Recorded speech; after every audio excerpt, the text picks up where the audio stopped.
되었습니다. 이어서 색다른 시선 김지윤입니다. 1부가 방송됩니다. TBS FM.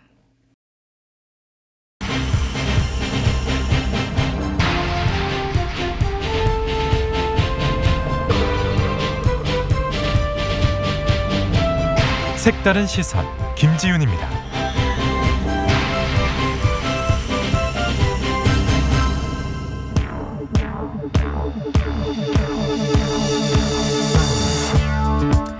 네, 한 화장품과 의약품 제조업체 회장이 원예 조회에서 극우 유튜버의 영상을 틀어주고 여성을 비하했다는 뉴스가 나왔습니다. 한일 관계 책임을 현 정부에게 묻고 또 대통령에게 막말을 하고 그리고 단돈 7달러에 몸을 팔고 있다는 베네수엘라 여성들의 예시를 들면서 한국도 그 꼴이 난다라는 내용이 담겨 있다는 영상인데요. 누구나 생각과 표현의 자유가 있는 민주주의 공화국이니까 대통령 욕을 하든 정치적 발언을 하든 사실 문제는 없습니다. 그런데 내용은 그렇다 치고 자신의 정치적 성향을 회장이라는 자리를 이용해 전 직원에게 시청과 함께 교육을 강요했다는 사실 너무 시대착오적이지 않나요? 그런 사람을 우리는 꼰대라고 부르죠. 찾아보니 작년에 36억 원이 넘는 조세 포탈 혐의로 징역 2년 6개월에 집행유예 3년을 받으신 분이시더군요. 기업인의 최소한의 사회적 책임 및 세금도 제대로 안 내신 분이 무슨 나라 걱정을 그리 하신다고. 꼰대 회장님, 너나 잘하세요. 김지윤의 시선이었습니다.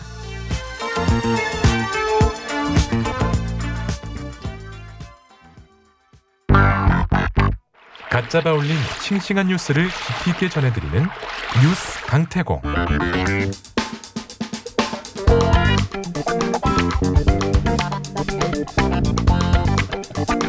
네.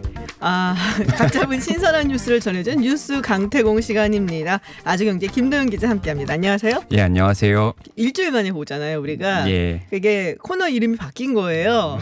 저도 약간 당황스럽고 그리고 우리 김도영 기자님도 약간 당황하셨는데, 네, 뭐 비슷합니다. 네. 포맷은 비슷하고요. 이름은 이제 조금 신선하게 바꾼 것 같습니다. 네, 오늘 어떤 소식 먼저 준비하셨는지 말씀해 주시죠. 예, 오늘 문재인 대통령이 오늘 중폭으로 개각했습니다. 네. 10곳의 장관급 인사를 교체했는데요. 이제 가장 눈에 띄는 것은 조국 그렇죠. 전 민정수석을 네. 법무부 장관에 지명한 것입니다. 이제 야권의 비토가 만만치 않았고 또 만만치 않을 것으로 예상되는 상황에서 이제 검증된 사람을 계속 쓴다는 인사 스타일 좀 그대로 보여준 걸로 보입니다. 그 외에도 과학기술통신부 장관의 최기영 서울대 전기정보공학부 교수를, 그다음에 농림축산식품부 장관의 김현수 전 차관을 발탁했습니다. 네. 여성가족부 장관에는 이정옥 대구가톨릭대 사회학부 교수가 내정됐고요. 또 공정거래위원장의 조성욱 서울대 경영학과 교수, 금융위원장의 은성수 한국수출입은행장, 방통위원장의 한상혁 법무법인 정세 대표 변호사가 낙점됐습니다. 그리고 국가보훈처장의 박삼득 전쟁기념사업회 회장, 주미대사의 이두혁 더불어민주당 의원, 네. 그리고 민주평통 수석부의장의 정세현 한반도평화포럼 이사장이 발탁됐습니다. 네, 뭐 아무래도 여기서 가장 화제가 되는 인물은 이제 새로 네. 법무부 장관에 지명이 된 이제 조국 전 민정수석이겠죠. 뭐 다들 뭐 예상은 하고 있었지만 어쨌든 간에 지금 뭐 가장 초미의 관심사가 되는데 청문회가 얼마나 불같을 것이냐 그 얘기를 하고 있는데 뭐 의지는 확실한 것 같아요. 이제 사법개혁 마무리 지어야 된다라는 대통령의 의지가 담겨져 있는 인사라고 이제 보여집니다. 네. 어떻게 뭐 조국 수석 뭐 소감도 밝혔다고 하는데 뭐라고 했나요? 한번 들어보시겠습니다. 먼저. 네. 이제 떼약볕을 꺼리지 않는 8월 농부의 마음으로 다시 땀 흘릴 기회를 구하고자 합니다. 이후에 인사청문회를 거치고 문재인 정부의 법무부 장관으로 임명이 된다면 서해 맹산의 정신으로 공정한 법질서 확립, 검찰개혁, 법무부 혁신 등의 소명을 완수하겠습니다. 서해 맹산. 예. 네, 무슨 말인가요? 이게 서해 어동령 맹산 초목지라는 이순신 장군의 시에서 나온 표현인데요. 이제 그 바다에 맹세하고 산에 다짐한다. 뭐 굳건한 의지를 표현하는 이제 한 시에서 유래된 말인데, 이제 진해군 사관학교에 가면 이제 김구 선생님이 또 그거를 직접 또 쓴 그 친필 비석이 있다고 하더라고요. 뭐 최근에 일본 무역보복 과정에서 SNS상에서 굉장히 좀 투사로 네, 활동하고 맞아요. 있지 않습니까? 네. 여기에서도 좀 이순신 장군을 인용. 네, 요새 이렇게 전투심이 굉장히 만렙이라고 하죠. 예, 네, 전 민정수석이 그런 것 같은데 어쨌든 간에 이제 뭐 언론의 중심에 또 여론의 중심에도 서 있는데 지금 최근에 좀 흥미로운 뉴스가 있더라고요. 예, 서울대 학생들이 뽑은 부끄러운 동문에서 1위를 했다. 예전에 우병우 전 민정수석, 그 김기춘 전 비서실장도 뭐 그렇죠. 1등하고 그러지 않았나요? 김진태 한국당 의원도 맞아요. 3등하고. 근데 어쩌다가 조국 민정수석 1등을 했을까요?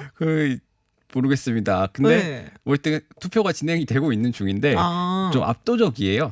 진짜로요? 88%인데 3표까지 행사를 할 수 있는데 지금 한 3천 표 정도가 네네. 조국 수석한테 가서 88%, 그다음에 뭐 유시민 노무현 재단 이사장이나 아니면은 이해찬 대표 이런 분들이 좀 많이 물망에 올라가 있더라고요. 그 예전에는 보수 인사였는데 네. 이제는 진보 인사 쪽으로 이렇게 표가 몰리고 있는 상황이네요. 여당이라서 그런 것 같아요. 여당이라서. 네. 뭐 알겠습니다. 근데 요번에 이제 교체된 장관들 이분들은 이제 총선 출마하려고 교체가 된 거다라고 보여지는데 맞죠? 이계호 장관이나 진선미 장관, 네. 유영민 장관 전부 다 총선 출마 준비하기 위해서 네. 좀 보내주기를 바랬던 분들이고, 그래서 이 장관은 전남, 담양, 한평, 영광, 장성 그리고 이제 진선미 장관 같은 경우는 서울, 강동, 갑에 나갈 것으로 보이고요. 네. 유영민 장관도 20대 총선에서 이제 부산 해운대갑에 출마했다 낙선했지 않습니까? 네네. 여기 그대로 나갈 것 같습니다. 근데 뭐 유은혜 부총리라든지 김현미 국토부 장관 같은 경우는 지금 유임이 되고 이분들도 사실 원래 국회로 돌아가고 싶어하는 걸 제가 아는데 그렇죠. 이분들은 그럼 좀 더 기다려야 되는 건가요?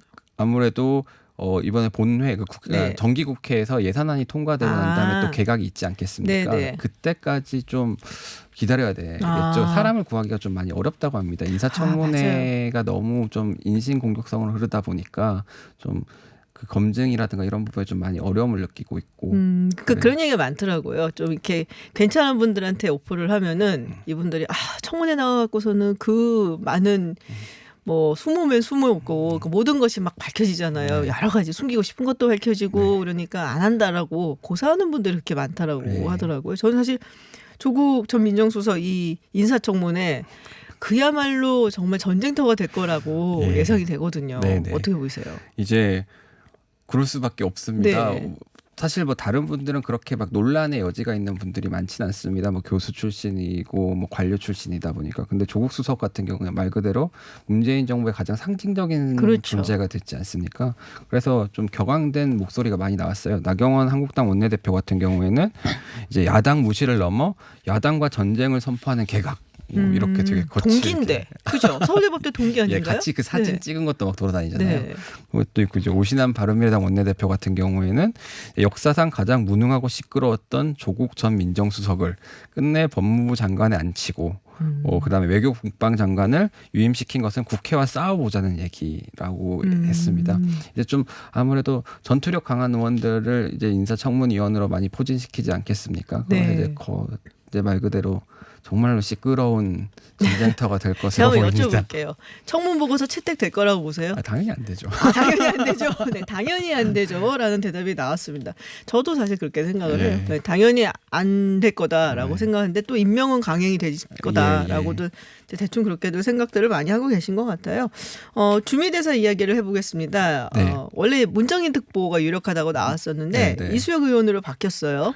그 복수로 인사를 검증하고 있었다고 합니다. 이제 이수혁 의원하고 이제 문정인 특보하고 검증 중이었는데 이수혁 의원 같은 경우에는 이제 그 청와대에서 지난주 초에 연락을 좀 받았다고 합니다. 그래가지고 뭐 이수혁 의원으로 좀 내정이 오늘 발표가 됐고, 그리고 문정인 특보는 어제 저녁에 좀 이제 자신이 고사를 했다라는 얘기를 언론들을 통해서 많이 이제 전했죠.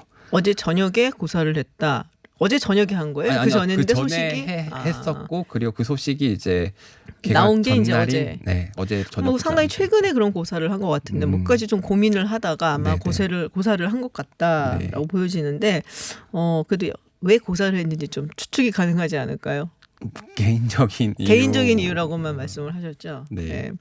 뭐 얘기가 너무 많이 나오고 하니까 뭐 나이도 있으시고 사실 학자로서 이뤄놓은 업적은 굉장히 많으신 분이거든요. 그러다 보니까 뭐 좀 그렇게까지 자리에 연연을 하고 싶진 않다 뭐 이런 게 아니었나라는 생각도 좀 들리긴 하는데 어쨌든 주미대사는 상당히 우리한테는 중요한 자리잖아요. 네, 맞습니다. 네, 이수혁 의원은 뭐 나름 또 포부를 밝혔을 것 같아요. 네, 오늘 기자회견 했는데요. 한미 관계 야전사령관으로 부임하게 됐다.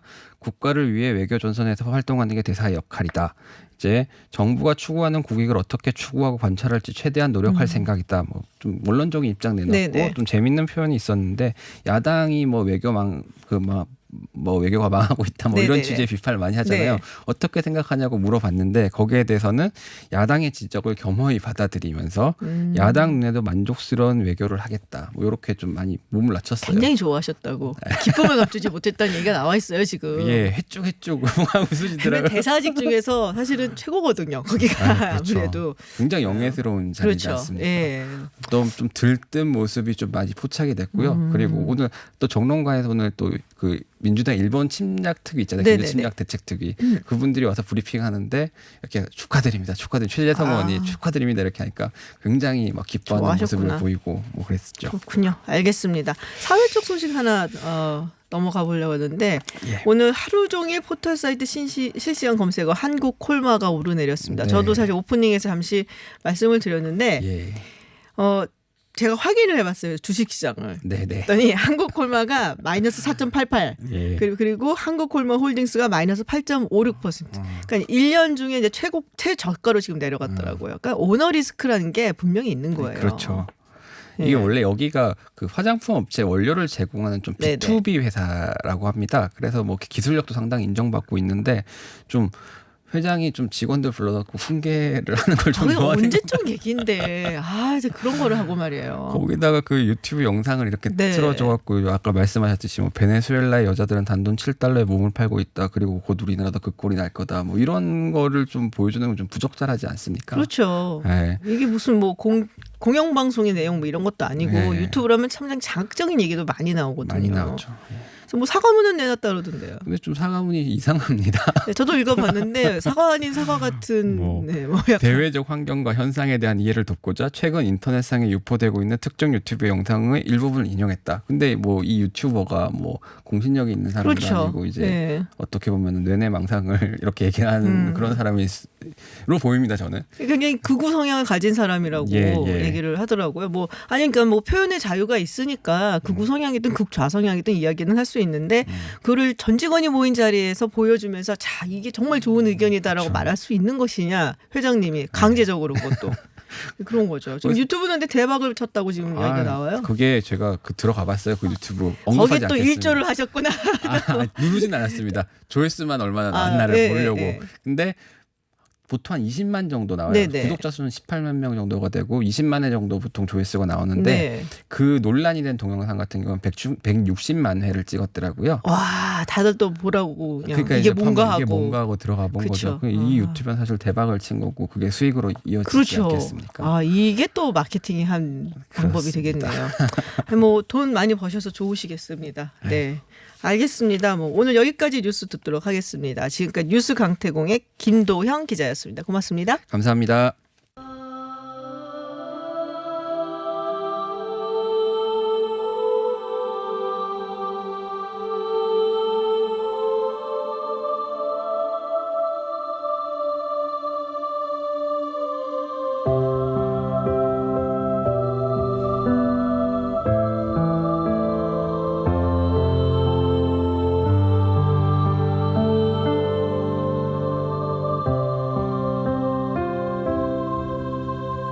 빈들의 마른 불 같다 해도 꽃으로 다시 피어날 거예요.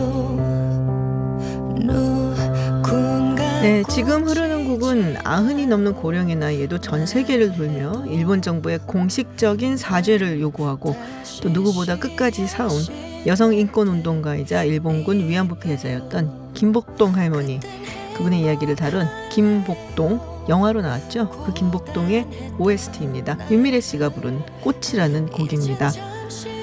네, 일본군 위안부 피해자를 기리는 평화의 소녀상 이게 이제 일본 최대 국제예술제의 전시된다 알려지면서 사실 이 프로에서도 이소기 기자님께서 인터뷰를 하셨어요. 바로 하루 전날이었던 걸 제가 기억을 하는데, 근데 이제 정치적인 압력 또 우익의 협박에 의해서 전시 사흘 만에 일방적으로 중단이 됐습니다. 이 뉴스는 모두 다 들으셔서 알고 계실 것 같은데요. 소녀상은 전시회에서 사라졌지만 전 세계인들이 함께 소녀상 퍼포먼스를 이어가고 있다라는 소식이 또 들어와 있습니다. 소녀상 전시 중단 그 후의 이야기, 오늘 평화의 소녀상을 만든 김은성 작가 모시고 얘기 나눠보겠습니다. 안녕하세요. 안녕하세요. 반갑습니다. 김은성입니다. 네, 사흘 만에 전시가 중단이 됐어요. 굉장히 좀 많은 생각이 드셨을 것 같아요. 어떠셨어요? 정말 사흘 만에 있을 수 없는 일이 네. 일어났는데, 이 전시를 준비하는 거는 꽤 1년 전부터 사실은 이제 전시라는 건 기획이 되고 있는데, 네. 그 전까지 아무 문제가 없다가 이게 첫날 사실은 이제 전시가 됐을 적에 기분이 되게 좋았어요. 우리가 이 국제 전시에 평화의 소녀상 의미를 일본 시민들하고 같이 이야기할 네. 수 있겠구나. 그래서 그런데 이게 하루 이틀 3일 되고 이제 이게 전시가 중지되는 속에서 볼 기회를 박탈당하고, 그렇죠. 보여줄 기회를 박탈당한 속에서 사실 예술가들은 표현의 자유를 사실 자기 목숨처럼 생각하고 그렇죠. 있는데, 예. 저희들이 이제 그런 상황이 돼버린 거죠. 사실 저는 이 뉴스를 들었을 때, 그러니까는 이게 굉장히 정치적인 이유로 금지가 된 거잖아요. 그래서 많은 분들도 분노를 하고 또 저도 분노를 했지만, 또 작가의 입장에서는 작가의 작품은 자신의 분신이잖아요. 그렇죠. 애고고. 예. 그래서 분노와 함께 굉장히 마음이 아프셨겠다, 그런 생각이 사실 많이 들었거든요. 네. 그래서 말로 이제 표현하기가 네. 좀 감정이 더 네, 격한 네. 부분이 있어가지고 좀 말로 표현할 수 없는 분노가 좀 있죠. 예.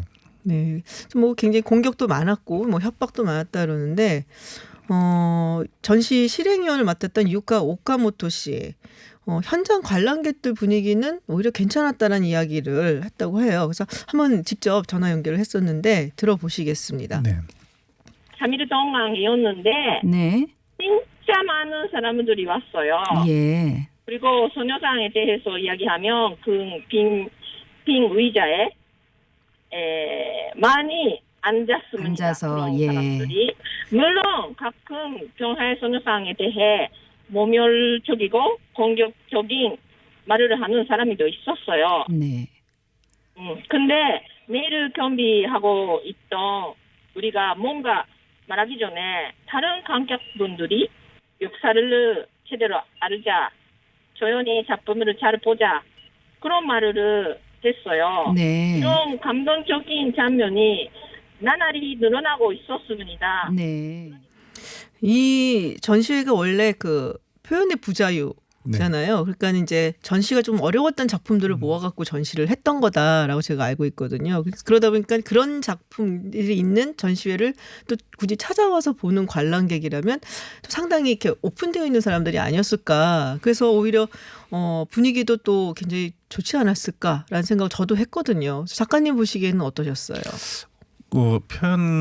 표현과 부자유전 그 후 이렇게 네. 이제 명칭이 되는데, 근데 이게 그 아이치 트리엔날레 네, 트리엔날레. 전시회가 이게 한 60만 명이 관람하는 미술전입니다. 그러니까 표현과 부자유전만 보려고 오는 거 아니고 전체 네네. 작품을 보러 오시는 분들인데, 그분들이 오셔가지고 아주 성숙하게, 아주 정말 세세하고 꼼꼼하게 작품들을 보시고, 그들의 모습은 너무 성숙돼 있었는데, 사실은 이제 그 둘째 날 나고야 시장이 오면서 가와무라 시장이 오면서 그 이후에 이제 그 우익들이 SNS로 이제 조직돼서 모여가지고 뭐 그런 항의 전화를 했던 것 같아요. 그러니까 이 극우 정치인이 먼저 시작을 한 거죠, 사실은. 예. 결국엔 뭐 정치적인 이유로 사실 이게 이렇게 된 건데, 지금 뭐 같이 참가했던 예술가들이 뭐 성명서도 내고 언론에서도 꽤 나오는 것 같아요. 뭐 전혀 뭐 다 그 후에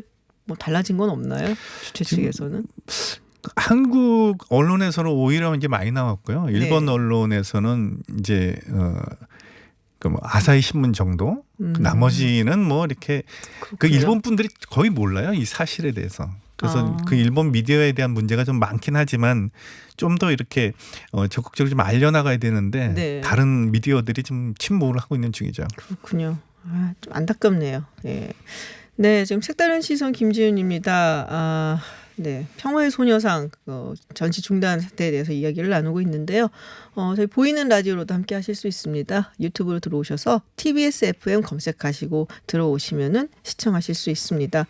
근데 이제 흥미로운 뉴스가 뭐였냐면은 그 전시가 중단된 다음에 그 많은 사람들, 특히 이제 예술가들이 그 뭐라 그러지? 그 소녀상 퍼포먼스라고 하나요? 네네. 네.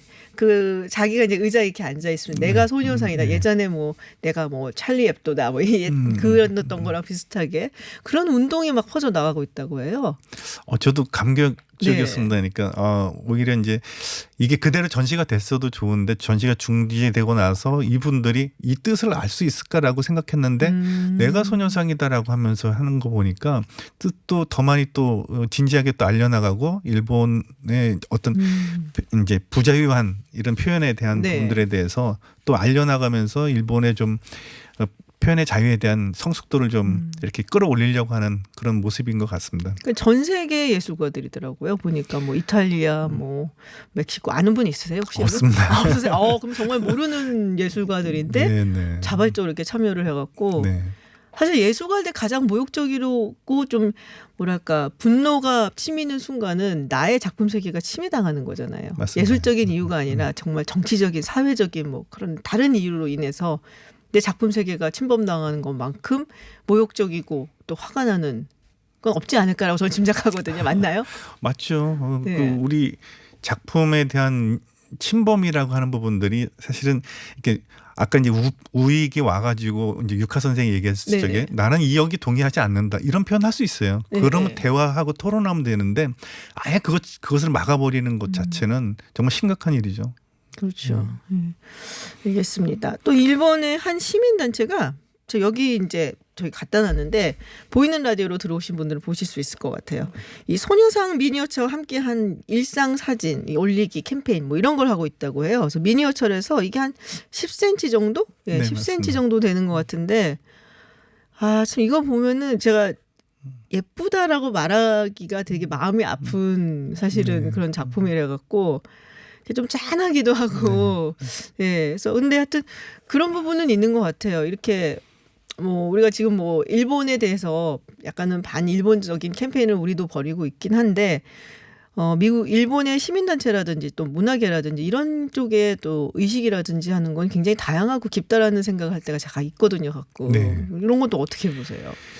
일본의 팬 카페, 팬 협회 뭐 이런 큰 단체가 있는데 이제 뭐 작가와 이제 소설가, 시인 이런 이제 모임이 있는데 그 단체에서 이제 성명서를 냈고요. 그리고 같이 전시하고 있는 네네. 트리엔날레 전시하고 있는 분들이 또 성명서를 내고 문제 제기를 하고 그리고 그런 것들이 또 일본의 미술가 협회들 그리고 예술 단체들이 계속 내고 있는 중입니다. 그래서 그분들도 이제 위협을 좀 느꼈겠죠. 근데 그렇게 해서 본인들에 대한 이제 예술 탄압의 억압에 대한 부분들이 사실 있어 왔는데 그런 부분들을 이제 본인들이 자각하는 그런 계기가 되지 않았을까 이런 생각이 듭니다. 그럼 평화의 소녀상 말고도 또 다른 유의 어떤 예술 작품도 탄압이 있었나요? 그런 표현과 부자유전에는 네네. 그 평화헌법 구조에 대한 이야기, 네. 천황제에 대한 이야기, 야스쿠니에 대한 이야기, 그리고 오키나와 뭐 이제 미군 네네. 기지에 대한 이야기, 뭐 그리고 일본군 위안부에 대한 이야기, 네. 그래서 다양하게 일본에서 이 이야기를 잘 하지 못했던 이 부분들이 다 나와 있는 거죠. 아베 총리가 싫어할 얘기는 다 들어가 있는 거군요. 그러니까. 싫어하긴 해도 그것을 직면하면서 이야기를 풀면서 국민들의 소리를 들어야 되는데 아예 묻어버리는 거죠. 아까 말씀드렸던 미디어도 여기서는 얘기는 안 하고 있고. 근데 일본 사람들 자체가 이렇게 정치 사회 문제에 별로 그렇게 관심이 없던 얘기들을 많이 하거든요. 그렇죠. 네. 그런데 이번에 예술까지 이렇게 탄압하는 것을 보면서 일본 사회가 좀 많이 분노해 나가는 게 좀 번지고 있는 것 같아요. 이거는 너무했다. 뭐 이런 생각이 들면서. 일본의 문화예술을 사랑하는 네. 빈도가 좀 굉장히 크거든요. 굉장히 역사가 깊죠, 사실은. 그렇죠. 예, 문화예술계 뭐 일본 같은 경우는 뭐. 예. 그렇죠. 뭐 17세기, 8세기 이제 유럽의 영향을 많이 끼치기도 했던 그런 그렇죠. 그런 나라인데 여기서 일본 국내에서 이런 상황이 나오는 거에 대해서는 일본인들이 이해를 못하고 지금 적극적으로 항의를 하는 중이라고 그렇군요. 생각합니다. 이건 어떻게 만들어진 건가요? 미니어처 손해상은 이제 2015년 12월 28일 한일 위안부 합의라고 하는 정말 졸속적이고 네. 피해자와는 전혀 상관없이 그쵸. 네. 했던 것에 우리 국민들이 많이 분노를 했어요. 근데 저희들도 이제 2013년, 14년에 이렇게 좀 작게 만들어서 보급을 했으면 좋겠다라는 생각을 했었는데 요 금형을 하나 만드는데 비용이 꽤 많이 듭니다. 그래서 저희들이 이제 생각을 못 하고 있었는데 네. 그 12월 이제 2015년 12월 28일 날 그 합의가 한 상태에서 국민들이 너무 분노를 하시는 거예요. 그래서 이 부분들을 한번 해보자라고 해가지고 크라우딩 펀딩을 했습니다. 근데 크라우딩 펀딩을 하는 와중에 거기는 이제 금액을 조정해야 돼요. 네. 그래서 저는 목표 금액을 500만 원 했는데 저는 이제 가슴이 새 가슴이라고 했는데 우리 김석경 작가가 무슨 소리냐고 이건 한 1억 원 해야 되지. 그래서 1억을 해가지고 그게 못 맞추면은 우리가 할머님들한테 또 상처를 주는 거 아니냐. 거기 좀 생각 좀 해보자 그랬더니 아주 단호하게 1억을 얘기하더라고요. 네. 근데 이틀 만에 1억이 확 넘어버려가지고 아주 성공적으로 됐고 그래서 금형비하고 요거 제작비 빼고 수익금을 다 기부를 했습니다. 그렇군요. 네. 그만큼 이제 군인들의 분노가 그 위안부 합의에 대해서 컸다는 건데 사실 그게 있어요. 그 위안부 합의 같은 경우는 그러니까 위안부 문제는 단순히 한일 간의 문제라고 저는 보질 않거든요. 이거는 여성에 대한 전쟁 범죄예요. 네, 그래서 맞습니다. 그거를 넘어서야 된다고 사실 생각을 하고 그렇기 때문에 또 예술 작품으로서 더 의미가 있다고 생각하는데 뭐 이런 일이 생겨서 굉장히 좀 안타깝습니다. 근데 아까 잠깐 들으셨던 그 유카 오카모토 씨가 이런 말을 했어요. 지금 소녀상이 벽으로 봉쇄돼 있지만 그 벽을 깨는 것은 우리입니다라고 얘기를 했다는데 한번 이 말씀도 들어보시죠. 네. 지금은 계속 작가들이도 그 공동 서명도 네. 참가하는 작가들이 늘어나고 있고 그 시민들도 그런 거는 반대한다. 그런 행동도 늘어나고 있습니다. 그리고 부자유청 전시 회실에 네. 벽을 세워서 혼세되어 있어요. 그래도 그 부자유청은 그 벽의 안에는 네. 그대로 있어요. 네. 그러니까 우리는 아직 포기하지 않습니다. 아, 예. 지금 벽으로 혼세되어 있지만 그런 벽을 깨는 것은 우리 임무입니다. 아, 되게 찡하네요 마지막 말이. 지금은 벽으로 봉쇄되어 있지만 그 벽을 깨는 것은 우리다. 작가님께서도 한번 약간 뭐 저희가 마지막 말씀을 들어야 될 텐데 네, 한마디 좀 우리 모두에게 해주신다면. 이 전시 표현과 부자유전을 전시를 준비한 것은 사실은 저희들은 초대돼서 간 거고 이 오카모토 네. 선생이 다 준비를 했던 거거든요. 그래서 이분이 아주 굉장히 가슴 아파하는 사건이 돼버렸죠. 그래서 저희들도 이 오카모토 선생하고 같이 오늘 이제 일본에 이제 우리 김석경 작가가 오카모토 선생 만나고 네. 이제 계획을 또 세우고 다시 또 행동을 또 세우고 있거든요. 그래서 우리도 꾸준하게 이 벽을 치우는 데 대해서 이게 10월 14일까지가 전시입니다. 근데 그 전에 하루 전이라도 무조건 열어야 된다 이런 생각을 갖고 있습니다. 아직 시간이 조금 있네요. 네, 하루라도 그 제한된 사람들이라도 네. 하루라도 열어서 더 많은 사람들이 그래도 볼 수 있도록 네. 벽을 빨리 치우자. 네. 우리 모두 좀 힘을 합쳤으면 좋겠습니다. 네, 오늘 말씀 정말 잘 들었습니다. 네, 고맙습니다. 네, 감사합니다. 네, 테디르 뉴스 차윤직 기자와 함께합니다. 안녕하세요. 네, 안녕하세요. 지금 코너 이름이 바뀌고 저도 헷갈려요. 지금. 그래서 말말 할 뻔했어. 개편이 있었습니다. 네, 일주일 만에 왔더니 많은 게 바뀌어 있습니다. 네, 네. 네 일단 뭐 첫 번째 소식 전해주시죠. 네, 첫 번째 소식은 이번 주에 좀 있었던 이 노노재팬 불매 운동을 네. 좀 모아서 갖고 와봤습니다. 오늘 연합뉴스가 전한 내용이요. 이 대마도 르포 기사였는데, 그러니까 직접 가서 현장을 네네. 보고 쓴 기사였는데 제목이 당분간 휴업합니다. 대단히 죄송합니다. 이거였어요. 이게 그 현지 굉장히 인기 있는 빵집에 이제 나붙어 있는 안내문을 그대로 이제 옮긴 거였는데요. 이 여행자들이 가면 뭐 성지순례처럼 찾아가는 빵집이라고 하는데 지난 4일부터 무기한 휴업 중이라고 합니다. 대마도에 한국 사람들이 안 가는군요. 사실 네. 대마도는 한국 사람들이 갔거든요. 가기 맞습니다. 편하고 낚시하러 하고 뭐 이렇게. 네. 외국인 관광객의 99%가 한국 사람이라고 하는데요. 네. 그러니까 거의 전부라고 할 수 있는 거죠. 그러네요. 근데 이제 워낙 안 가니까 정말 직격탄을 맞아서 점주들이 울상을 짓고 있고 이 지역민들도 굉장히 지금 우려하고 있는 상황이라고 합니다. 유니클로가 굉장히 많이 매출이 떨어졌다고 거의 뭐 불매 운동의 아이콘이 됐어요. 유니클로는.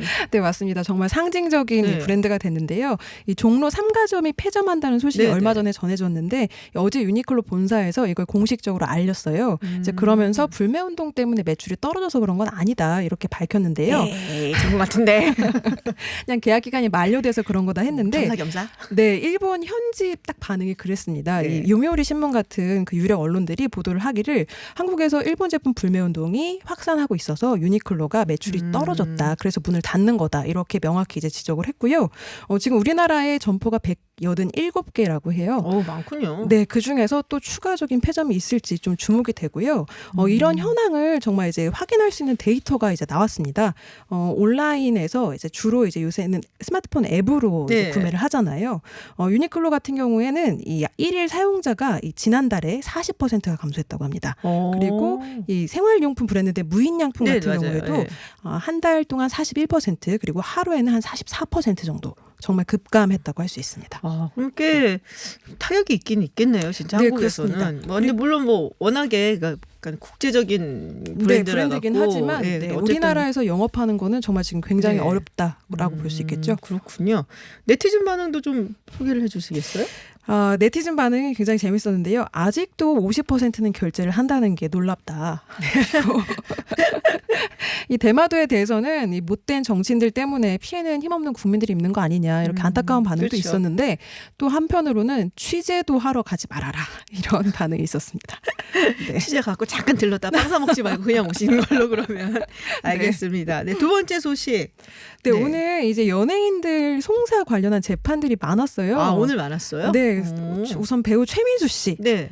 이제 보복운전 혐의로 재판을 받고 있는데요. 오늘 3차 공판이 남부지법에서 있었고 검찰이 오늘 징역 1년을 구형을 했습니다.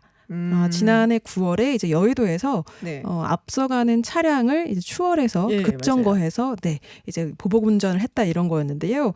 뭐 혐의가 특수협박, 특수재물손괴, 모욕 이렇게 세 개고요. 검찰에서는 피해자가 무리하게 이제 운전을 하지 않았는데도 가로막고 욕설을 했고 또 네. 반성을 안 하고 있다 이렇게 밝혔는데요. 이 최민수 씨는 자신은 보복운전을 전혀 하지 않았다 이렇게 일관되게 혐의를 부인하고 있고 오늘 취재진들 앞에서는 운전 중 흔히 발생할 수 있는 다툼인데 내가 연예인이라서 더 피해를 보고 있다 이런 말을 했습니다. 그렇군요. 또 누가 있나요? 재판 지금. 네, 로버트 할리 씨 재판도 있었습니다. 진짜 충격적이었어요 이분은. 네, 굉장히 많은 분들이 실망했는데요.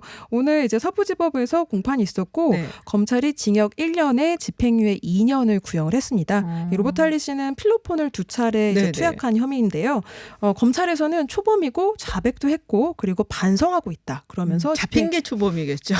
네, 맞습니다. 네. 이번에 잡히게 앞서서 2번 정도 더 네. 이 수사를 받았었거든요. 그러니까요. 네, 맞습니다. 네. 또 누구 있나요? 그리고 손승원 씨라고 이 뮤지컬 배우 뮤지컬 배우. 이게 또 교통사고 3관왕이라고 할 수 있는 무면허 음주 뺑소니를 한꺼번에 다한 너무했네요. 이건 진짜 너무했다. 지난해 이제 크리스마스 다음 날이었는데요. 혈중 알코올 농도가 0.206%였고요. 벌써 네 번째 음주로 이제 걸린 번째 사람이었습니다. 네, 그래서 오늘은 항소심 선고였는데요. 1년 6개월 형이 나왔습니다. 선고였군요. 이거는 네, 구형이 그렇습니다. 아니라. 네, 근데요, 이게 지금 뭐 갑론을박이 여러 가지 있었는데 특히 이번 실형이 선고되면서 군 면제가 됐다는 게 굉장히 논란이 되고 있습니다. 왜냐하면 병역법에 따라서 1년 그쵸? 6개월 네, 이상 맞아요. 실형이 나오면 네. 네, 그렇습니다. 그런 일들이 또 있군요. 네. 알겠습니다. 이번 주 정치권 화제의 책. 네. 소개 좀 해주시죠. 어떤 책들이 짧게 시간이 별로 안 남았는데. 네, 우선 이 문푸셀러라고 요즘 불리는 책이 있습니다. 90년대생이 온다. 문재인 대통령의 옛날에 82년생 김지영. 네, 네, 그것도 그렇습니다. 예. 네. 근데 이제 90년대생이 온다 예, 같은 예. 경우에는 이번 그 정부가 워낙 이제 젊은 세대에 대한 뭐 좀 약한 고리를 갖고 있잖아요. 20대 남성들이 네네, 20대 특히 남성이죠. 네. 네, 네, 그렇습니다. 이제 그래서 전 직원들한테 선물을 했다고 하고 90년생이 온다래요. 90년대가 아니고 90년대생이 온다. 이몽택 작가의 책이고요.